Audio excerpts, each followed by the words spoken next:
Watching Ferguson go up in flames on Monday night was rather like watching a slow-motion car crash.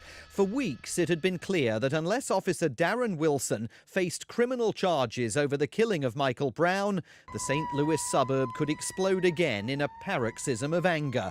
There will be no charges, there is fury, and elected officials now venting their anger towards the demonstrators.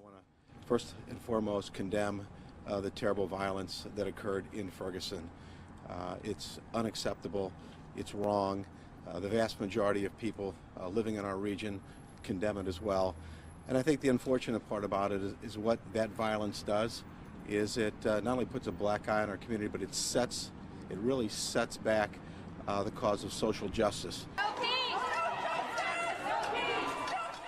Protesters in Ferguson, whose numbers were swelled on Monday night by outside activists and also by looters intent on committing acts of vandalism, say it's laughable for the mayor to talk of social justice. They argue justice is being denied and evidence ignored in the case of Michael Brown, a point pressed by a lawyer for his family at a news conference in Ferguson. We went through as much of it as we could and saw how completely unfair this process was. We object publicly and loudly as we can on behalf of Michael Brown Jr.'s family that this process is broken. And the stage may now be set for further confrontation after the governor of Missouri ordered additional National Guard troops to head to Ferguson, and the police chief vowed a policy of no tolerance towards criminality on Tuesday night. So while we support everybody's right to come out and have their voices heard, you will see a large police presence, and when crime starts, you'll see us an intervention much more quickly than we did last night. In Ferguson, that could be a recipe for disaster in the hours ahead.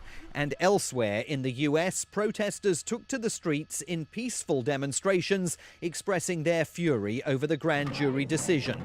Chicago, one such city where a civil rights icon addressed the anger felt by many.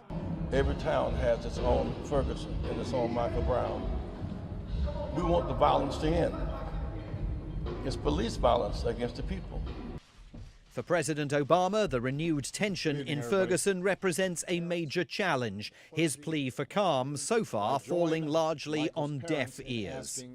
When Barack Obama first walked into this building, optimists suggested that with an African American in the White House, the US was finally ready to embrace a post-racial future and put decades of tension over civil rights behind it.